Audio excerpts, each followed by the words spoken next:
Começa agora um programa que traz tudo sobre o livro mais lido em todos os tempos. Apresentamos O Som do Livro.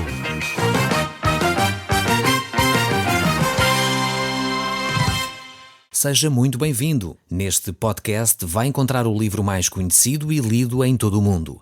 Vamos levá-lo numa viagem pela história da humanidade. Este é um audiolivro para si, para a sua família e sociedade em geral. Contextualização e comentários de Paulo Chaveiro. Eu sou o Paulo Chaveiro e nós no último programa vimos que Deus acolhe aqueles que se aproximam dele com um coração sincero, confessando e abandonando o seu pecado. Também ainda nesse capítulo podemos ver certamente que Deus olha para os líderes religiosos e chama-os de atalaias cegos, no fundo sonhadores preguiçosos, pessoas golosas, e vemos realmente que Jesus Cristo manteve esse discurso mais duro relativamente àqueles religiosos que vivem uma vida dupla. Religiosos que não são coerentes entre aquilo que ensinam e aquilo que vivem. Pessoas que no fundo têm um discurso, mas na prática vivem de outra forma. E infelizmente o nosso país está cheio de histórias onde verificamos religiosos a viver dessa forma. Pessoas que aparentemente tinham uma postura, diziam que talvez não queriam casar, ou no entanto tinham um leque variado de casos na comunidade. E isto são histórias do conhecimento geral, do povo. Infelizmente vemos situações de muita atitude hipócrita, como Jesus Cristo também declarou aos religiosos da sua época. E é necessário que esse tipo de comportamentos possa cessar. Aqueles que são cristãos devem viver debaixo dos princípios de Cristo. Aqueles que são líderes religiosos devem servir de modelo. Como o apóstolo Paulo disse a Timóteo, que ele deveria se tornar modelo dos fiéis, exemplo para os fiéis. E no fundo deve ser essa a nossa postura, deve ser um exemplo no trato, na forma de falar, na forma de estar, na forma de ser, no fundo ser coerente entre aquilo que nós vivemos e aquilo que nós dizemos em que acreditamos. Realmente é necessário que cada um de nós possa viver uma vida coerente, uma vida exemplar, uma vida que é modelo para aqueles que cruzam connosco. Estamos assim, isto foi o capítulo anterior, nós vimos no programa anterior, e agora encontramos-nos no capítulo 57, e eu gostaria de ler convosco a partir do verso 1. Vejamos então o que é que a palavra de Deus nos diz neste verso 1 do capítulo 57 do livro de Isaías. Diz assim: parece o justo e não há quem se impressione com isso. E os homens piedosos são arrebatados, sem que alguém considere neste facto. Pois o justo é levado antes que venha o mal, e entra na paz. Descansa nos seus leitos os que andam em retidão. Com estas palavras aqui o profeta mostra o preço de uma vida reta. O preço que se paga por viver uma vida justa, pura e coerente. Como o próprio Jesus Cristo, assim como os apóstolos e os profetas, muitos daqueles que quiseram manter uma vida exemplar foram mortos, foram discriminados, foram martirizados por aqueles que de alguma forma preferem uma religião, tradição, e dessa forma não querem ter uma vida coerente com a palavra de Deus. É impressionante às vezes ver este tipo de situações ocorrer, mesmo à nossa volta. Pessoas que começam a ouvir o programa Som do Livro, começam a tentar ajustar a sua vida àquilo que a Bíblia diz. Cristãos que já viviam o seu cristianismo, iam à sua igreja, à sua comunidade, mas começam a conformar a sua vida àquilo que a Bíblia diz. E é interessante ver, sem que isso seja necessariamente bom, mas é interessante ver que as pessoas que vão à mesma comunidade, muitas vezes, pessoas que até se dizem também cristãos, são os primeiros a criticar. Isto não faz sentido. Se nós olharmos na perspectiva humana, uma pessoa que se torna mais afável, uma pessoa que se torna mais meiga, uma pessoa que se torna mais atenciosa para com os outros, porque está a aplicar os princípios de Deus, começa a ser discriminado. Isso só se pode compreender aos olhos espirituais. No fundo, como dizia o autor do livro de Hebreus, são os homens dos quais o mundo não era digno. Isto nós encontramos no livro de Hebreus capítulo 11, ao falar dos heróis da fé. E muitas vezes é assim que o mundo vê. Uma pessoa que procura a justiça ainda é discriminada por isso. Uma pessoa que procura a retidão ainda é discriminada por isso. Uma pessoa que procura viver dentro dos padrões de Deus ainda é discriminado por isso. E muitas vezes discriminado por alguém que se diz cristão. Discriminado às vezes até por líderes religiosos. Mas isso não é de surpreender. O próprio Jesus Cristo foi discriminado pelos líderes religiosos da sua época.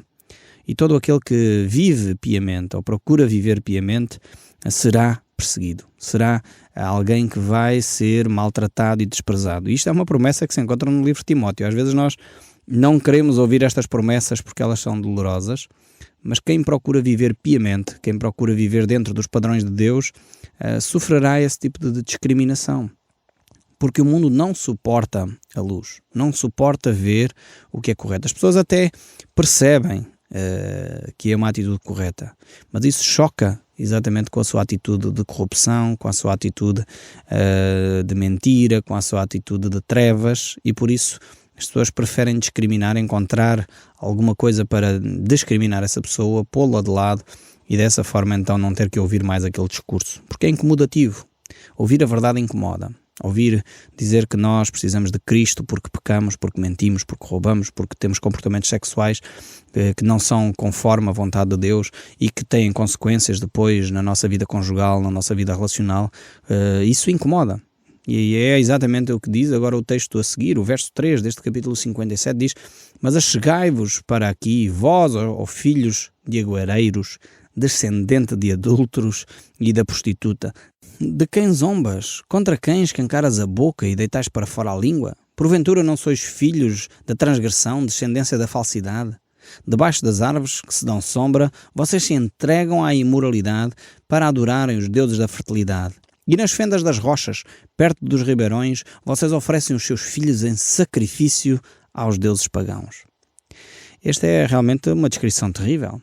E às vezes ouvir estas verdades doem. E é exatamente por isso que o povo de Israel muitas vezes matou os seus próprios profetas, porque quando o povo era apresentado e era exposto o seu pecado, eles reagiam. Aqui Deus claramente diz que havia imoralidade sexual no meio do povo de Israel. Havia este tipo de comportamentos que eram contrários à vontade de Deus. Em vez de cada um ter a sua esposa e cada uma esposa ter o seu marido, não. Dedicavam-se à prostituição e chamavam isso culto de adoração, porque eram os deuses da fertilidade. Vejamos a aberração a que os homens chegam, e hoje em dia procura-se na nossa sociedade que a prostituição, o adultério passa a ser uma coisa normal. Como se isso não tivesse implicações nas emoções dos familiares, dos filhos, como se os filhos achassem isso natural, como se a esposa ou o marido que é traído achasse isso perfeitamente normal, e as famílias começam a abraçar este tipo de comportamentos como se isto não tivesse consequências emocionais, psicológicas, consequências a nível moral, dos valores, o que é aquilo que nos traz segurança. Porque é que tantas pessoas hoje são desconfiadas? Porque uma das razões, não será certamente a única, mas uma das razões é porque eles viram os seus pais em quem confiavam, em quem deveriam ser aquelas pessoas que nunca os abandonaram, que nunca lhes falharam, a ser exatamente os primeiros a falhar, os primeiros a cometer infidelidade, os primeiros a não serem pessoas responsáveis, os primeiros a desenvolver mentiras para encobrir atitudes e comportamentos que são claramente contrários àquilo que nós prometemos no dia em que casamos. E é óbvio que este tipo de situações têm consequências. Tem consequências na nossa confiança para com os outros, tem consequências nos nossos relacionamentos. Se nós não podemos confiar nos nossos pais, vamos confiar em quem? Se o nosso pai ou a nossa mãe andou-nos a mentir durante anos, a dizer que era fiel a uma determinada pessoa e afinal tinha mais uma ou duas pessoas no seu relacionamento, como é que nós vamos desenvolver um sentimento de confiança para com alguém? As pessoas em quem nós deveríamos alicerçar a nossa confiança são as primeiras a nos trair. Não sei se conseguem perceber a dimensão da preocupação de Deus. Não é só uma questão de moralidade ou imoralidade, não é só uma questão de dizer, ok, é errado cometer adultério, é errado a homossexualidade, é errado ter um relacionamento sexual sem ser responsável por causa das doenças. Não, é que tem consequências práticas. E muitas vezes nós não percebemos que a preocupação de Deus não é simplesmente decretar uma determinada sentença para que aquilo fique lá e a pessoa tenha que viver rigidamente aquilo sem perceber as consequências. É quando uma pessoa tem um comportamento sexual e tem relacionamentos sexuais irresponsáveis, depois verificamos que o nosso país é um dos países da Europa com a maior taxa de adolescentes grávidas. E isto não nos faz pensar um bocadinho? Basta simplesmente dizer que, ok, o amor é livre e cada pessoa pode ter relacionamento sexual como lhe apetece. Como é que é um discurso destes? É um discurso responsável? Temos sem dúvida que educar as nossas crianças, os nossos filhos, para comportamentos sexuais responsáveis. E isso deve ser alicerçado em relacionamentos responsáveis e comprometidos. E é por isso que a Bíblia nos mostra claramente que isso deve de acontecer no contexto de um casamento. Se eu não estou disposto a celebrar uma aliança duradoura com alguém, como é que eu posso permitir que um relacionamento sexual possa se desenvolver? E nós temos pervertido e invertemos todos estes valores. E depois ficamos chocados quando a nossa sociedade está no estado em que está. Aqui o povo de Israel estava a sofrer o mesmo tipo de comportamentos. É interessante ver aqui que Deus começa por dizer que esta descendência era uma descendência de filhos de aguareiros. E nós temos muito esta tendência também. Não só termos, infelizmente, comportamentos que não são responsáveis, como ainda mantemos esta superstição na nossa sociedade. As pessoas vivem debaixo de superstições, dos maus olhados, de atitudes de cobiça. Infelizmente, muita gente no nosso país vive oprimida por seres espirituais e, no entanto, as pessoas continuam a ir atrás dos horóscopos, continuam a ir atrás dos astros que influenciam ou não influenciam a nossa sociedade. É incrível ver como o ocultismo tem força na nossa nação, que se diz 98% cristã. Eu não percebo como é que isto é possível. Mas na realidade as pessoas dizem-se cristãos, mas depois andam atrás de saber o que é que os astros dirão sobre aquilo que me vai correr no dia de hoje. E realmente isso significa que nós vivemos debaixo de um poder supersticioso muito grande. Qualquer revista, qualquer jornal tem hoje horóscopos que saem diariamente. E isto dizemos que o nosso povo é um povo cristão. Não é. É um povo pagão, é um povo que segue os astros. Mais valia que as pessoas não dissessem que eram cristãs. Pelo menos eram mais honestas. E de facto a população que não segue a Cristo deveria ter a coragem de assumir que não segue a Cristo. Ok, vou à igreja uma vez na vida. E isto é significado de que somos cristãos? Não leio a Bíblia. Não conheço a vontade de Deus. E até nem quero ler a Bíblia. Nem quero conhecer o que é que Deus me ensina. Isto significa que eu sou cristão? Não, mas eu fui batizado quando nasci. E a minha pergunta é, percebeste o que é que estavas a fazer quando foste batizado? Entendeste qual era o significado daquela cerimónia? No fundo, parece que aquilo que Deus está aqui a dizer à nação de Israel se aplica muito àquilo que é o nosso povo. Às vezes é mais fácil nós olharmos para os outros, pensar, bem, isto só aconteceu com a nação de Israel. Mas se fizermos uma análise crítica à nossa sociedade, uma análise crítica à nossa postura religiosa, provavelmente vamos descobrir que muito daquilo que Deus condenou no povo de Israel está a condenar na nossa nação em Portugal. E nós precisamos de fazer uma séria reflexão sobre a nossa vida espiritual. Como é que nós nos conduzimos? Deus aqui condena a idolatria no povo de Israel. A minha pergunta é, será que nós temos ídolos na nossa nação? Temos imagens de escultura aos quais dobramos os joelhos? Então, se calhar, aquilo que Deus disse à nação de Israel sobre a idolatria se aplica a nós. Deus condena a bruxaria, condena a feitiçaria, condena o consultar os mortos, condena o consultar os astros. A minha pergunta é, o povo português, a sociedade portuguesa tem este tipo de práticas de orar aos mortos? Será que nós temos esse tipo de práticas de falar com os mortos? Não precisa de me responder. Temos? Eu creio que sim. Temos prática de consultar os astros, de ver os horóscopos? Parece que sim. Então, aquilo que Deus diz à nação de Israel, se calhar aplica-se a nós. Se calhar tem muito a ver connosco. E nós temos que tomar alguma atenção àquilo que Deus está a dizer então à nação de Israel. Por isso vamos voltar aqui ao texto bíblico, ao capítulo 57, o verso 6. Continua o texto bíblico a dizer: por entre as pedras lisas dos ribeiros está a tua parte. Estas te cairão em sorte, sobre elas também derramarás as tuas libações, elas apresentam oferta de manjares. Contentar-me-ia eu com estas coisas? Pergunta Deus. Deus diz ao povo de Israel, vocês oferecem os vossos filhos em sacrifício. Veja o ponto em que chegou a nação de Israel.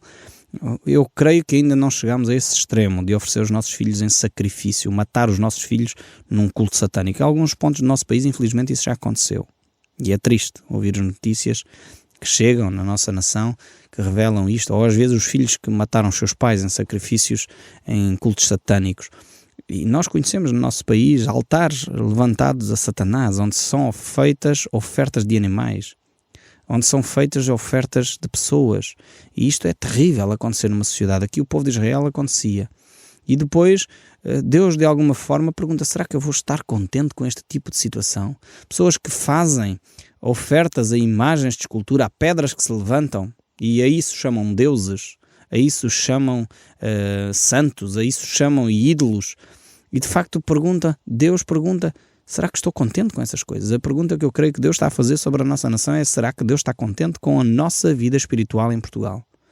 Se tivéssemos que fazer esta pergunta a Deus, se fôssemos fazer uma entrevista a Deus, chegávamos ao pé de Deus e perguntávamos: Senhor Deus, estás contente com a forma como os portugueses te adoram? Os 98% de cristãos em Portugal estão a viver um cristianismo efetivo? Eu creio que a resposta é óbvia. Aqui a pergunta não tem resposta. É uma pergunta retórica. É uma pergunta que Deus faz porque a resposta é tão óbvia que não está satisfeito com aquilo que o povo está a viver na sua vida espiritual. E eu creio que nós temos que ser sinceros connosco mesmos. E precisamos de mudar comportamentos, mudar o nosso interior. E isso só acontece quando entregamos a nossa vida a Jesus. Nós não temos capacidade em nós próprios de fazer mudanças. As pessoas que vivem atormentadas espiritualmente, muitas delas no nosso país estão a ser tratadas em centros psiquiátricos, mas o problema muitas vezes é de ordem espiritual. Não tem a ver com psiquiatria, tem a ver com vidas que foram mexer em bruxarias, vidas que foram mexer em ocultismo, vidas que foram fazer orações aos mortos, pessoas que foram mexer com a astrologia, pessoas que se meteram e se envolveram com questões muito duras nesta área e estão a ceifá-los. Não tem a ver só com distúrbios emocionais e psiquiátricos, tem a ver com problemas de ordem espiritual que são resolvidos pela ação de Deus. São resolvidos em nome de Jesus. Então procure uma igreja onde possam orar por si, orar pelos seus familiares e dessa forma deixar que a verdade vos liberte. Esta é a recomendação que eu deixo para a nossa nação, que precisa de repensar a sua espiritualidade. O verso seguinte ainda segue a dizer: sobe ao monte alto e elevado, pões o teu leito, para lá sobes para oferecer sacrifícios. Detrás das portas e das ombreiras pões os teus símbolos eróticos, pões as cobertas sobre o teu leito e alargas para os adúlteros. Dizes-lhe as tuas exigências, amas-lhe a coabitação e lhe miras a nudez. Vais ao rei com óleo e multiplicas os teus perfumes e envias os teus embaixadores para longe, até à profundidade do sepulcro. Aqui tem a ver este texto bíblico, tentando traduzir, tem a ver com a vida sexual do povo de Israel. Às vezes nós pensamos que Deus não se preocupa com a nossa vida sexual, preocupa-se. E Deus está aqui expresso neste texto bíblico exatamente isso, esse tipo de comportamentos sexuais. As pessoas pensavam que poderiam melhorar o seu comportamento sexual, a sua vida sexual, trazendo para casa os pequenos deuses da fertilidade, trazendo para casa imagens de escultura e dedicando a eles devoção. E isto é um tremendo erro. Quem criou o homem e a mulher, diz o texto bíblico, foi Deus. Deus criou o homem sexuado, com a expressão sexual, para partilhar entre homem e mulher. Isso é muito claro nas Escrituras. E tudo o que sai disto, de facto, é algo que Deus condena. Práticas sexuais com animais é aberração. Práticas sexuais entre homem e homem, mulher e mulher, é algo que Deus condena. É algo que tem que ser abandonado, porque é pecado aos olhos de Deus. E aqui o povo de Israel estava claramente a ter comportamentos sexuais que não eram de acordo com a vontade de Deus e achavam isto normal, achavam isto perfeitamente aceitável. Tinham os seus relacionamentos fora do casamento. Aqui o texto bíblico narra exatamente isto, e eles achavam isto perfeitamente normal. E hoje temos essa facilidade de hoje poder tratar com a nudez como se as coisas são todas naturais e por isso nós andamos sem privacidade alguma. Achamos isso, e os canais de televisão hoje expõem a nudez de uma forma tremenda, como se isso fosse o mais natural do mundo, em que as pessoas deixaram de ter uma vida privada, deixaram de perceber qual é a nossa atitude como povo português. E o que mais me espanta não é os canais de televisão colocarem lá isso. O que mais me espanta é que as audiências sobem nesses momentos. Mais uma vez, pergunto, onde estão os 98% de cristãos do nosso país? Que em vez de terem comportamentos de acordo com os princípios cristãos, de facto, estão a ter comportamentos que vão contrários aos ensinos das Escrituras. Começamos a promover o adultério e depois estranhamos que as famílias acabam em adultério. Começamos a promover a nudez e depois estranhamos que as pessoas já não têm respeito uns pelos outros. E há coisas que estão interligadas e precisamos de recuperar aquilo que é fundamental no nosso relacionamento. E se nós olharmos para a história, vamos verificar que os grandes impérios, todos eles caíram quando chegaram a um ponto da sua moralidade em que já não havia moral. Se olharmos para o Império Romano, foi o que aconteceu. Se olharmos para o Império Grego, foi o que aconteceu. Se olharmos para o Império Babilónico, foi o que aconteceu. Se olharmos para os grandes impérios que a história relata, todos eles chegaram a um ponto de imoralidade, de infidelidade, de corrupção, que já não era sustentável manter um Estado de Direito e por isso as nações, os impérios implodiram. E é o que vai acontecer com a nossa Europa se continuarmos nesta toada, em que já não há respeito pelo próximo, já não há respeito pessoal, já não há qualquer sentido de valor próprio. As pessoas perderam respeito por si mesmas e por isso não podem exigir respeito dos outros. Precisamos de mudar comportamentos, precisamos de mudar atitudes. E aqui vemos que esses comportamentos chegam então até à corte real. São comportamentos que influenciam inclusive a política do país. E é isso que o texto bíblico nos diz. A partir do verso 10 ainda nos diz: na tua longa viagem te cansas, mas não dizes, é em vão. Achas o que buscas e por isso não desfaleces. Mas de quem tiveste receio ou temor? Para quem mentiste e não te lembraste de mim, nem de mim te importastes? Não é acaso porque me calo isso desde há muito tempo e não me temes? Deus aqui vai fazer uma série de perguntas ao povo e depois prossegue: eu publicarei esta tua justiça quanto às tuas obras, elas não te aproveitarão. Vemos que muitas vezes nós queremos fazer muita coisa, mas de nada serve. E o verso 13: quando clamares a tua coleção de ídolos, que te livre.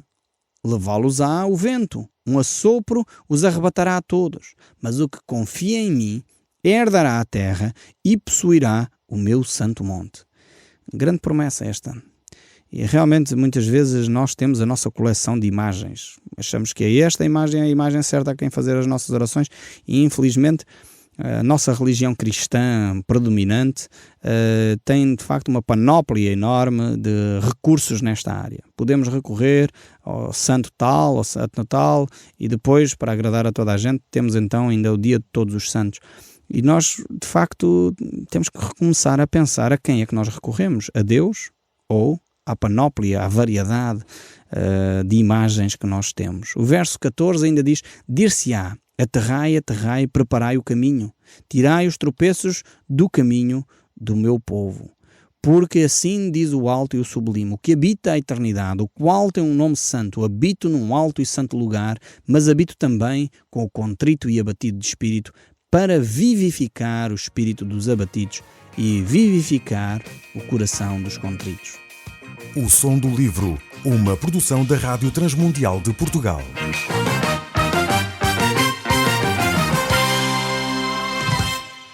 RTM. Conhece todos os nossos programas em rtmportugal.org. Uma produção da Rádio Transmundial de Portugal.